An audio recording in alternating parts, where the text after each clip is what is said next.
Hi, I'm Debra Kriger, and I'm a PhD candidate at the University of Toronto, Faculty of Kinesiology and Physical Education. And today I'm going to talk to you about how to get critical and how to get started on your qualitative health research. So let's do it.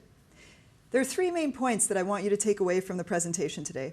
The first is that I'm going to present some critical qualitative health research frameworks to show you what the options are when you're choosing what sort of methods you want to use for your health research.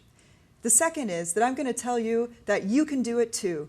I use these tools and I figured it out, so you can also. They're available for you. The third thing I'm going to give you is some tips on how to get started.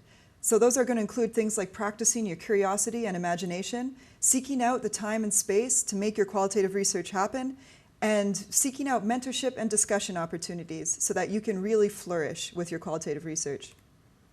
The first thing is location, location, location. We're going to talk about some of the frameworks that you can use to frame your health research.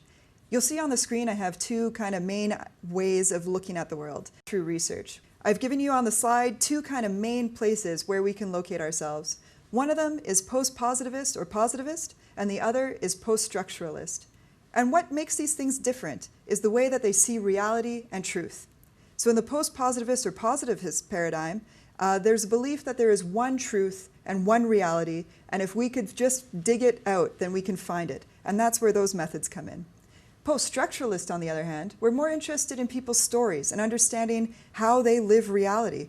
What makes our life worlds, and how do we navigate through the world? You'll see that I've added quantitative and qualitative methods. And quantitative methods are mostly used for post-positivist or positivist research that's looking to get at a singular truth. Whereas qualitative methods can be used in both realms. They can be used to find a singular truth, or they can be used to find out people's stories and how they live in the world. The last thing I've added here, the last dimension I'm going to talk about today, is critical and non-critical. There are critical research and non-critical research. Critical research questions what we see in the world and questions how we understand what goes on. Non-critical research fits within existing paradigms to broaden our sense of what goes on within them. So this is where I am. You'll see in this yellow circle that's around critical, qualitative, post-structural health research. That's where I fall into. I'm interested in finding people's stories and how they understand the world. Let's move on to the second point, now that you understand a little bit about the frameworks that we have at our disposal. My methodological journey starts here.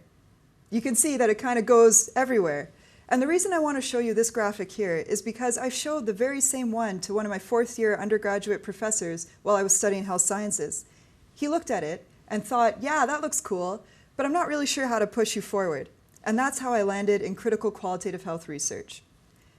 In my former life, I would be more interested in statistics or biostats, and that's what you can see on the screen here. My research question is about what risk means to people. And this is maybe how I would have studied it earlier.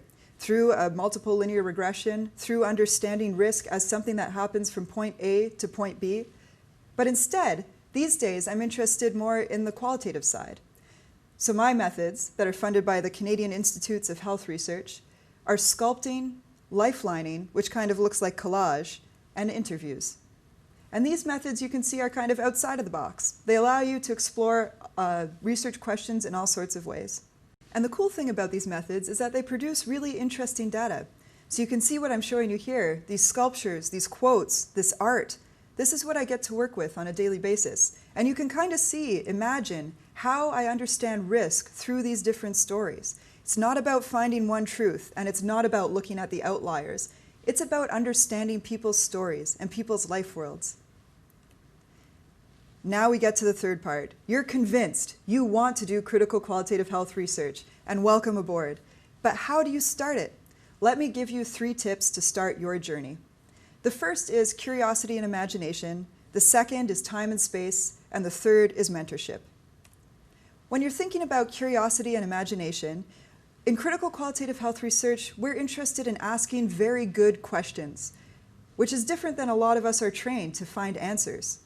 And the way that we develop these questions is by exploring and noticing the world around us, maybe in ways that we haven't noticed it before. Have you ever been on your commute to work or school and noticed something different? Try it. Try seeing something different every time. Who gets on? Who gets off? Where do you go? What's the first thing you see when you step off your bus? All these things can help form different questions and help form the way that you understand the world. Which brings me to theory. Start reading. Read all sorts of theory, not just the ones you like, not just the ones you don't like. Start figuring out where it is that you fit and where it is that you want to go. And also talk to other people. There's all sorts of quantitative, qualitative, and critical qualitative health researchers that have all sorts of different questions. They have different ways of answering them, and they have different ways that they would answer them. So ask them about all of that. Find out what sorts of questions people are interested in.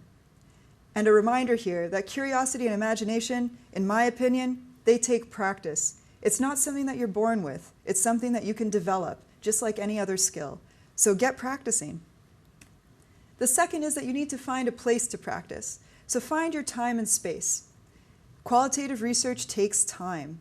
It takes a lot of thinking time, it takes a lot of thinking space, and you're going to need to be prepared to take that and make it work. Find your spaces. Find your electronic spaces online. Perhaps there's some virtual groups that you can join, or some virtual peer groups. Find them in real life.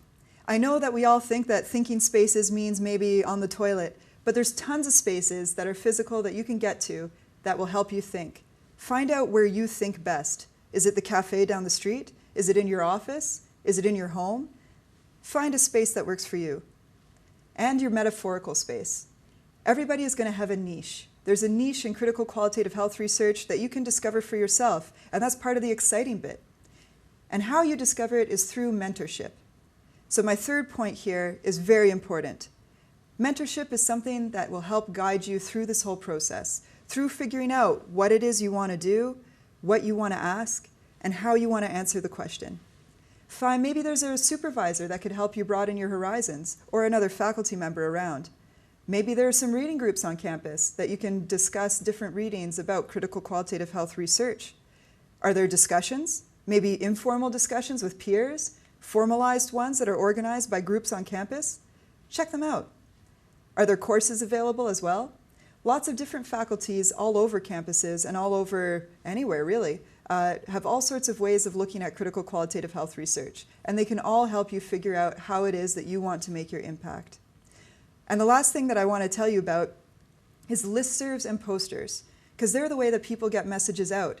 I was given the best piece of advice in my undergraduate career, which was always read the posters.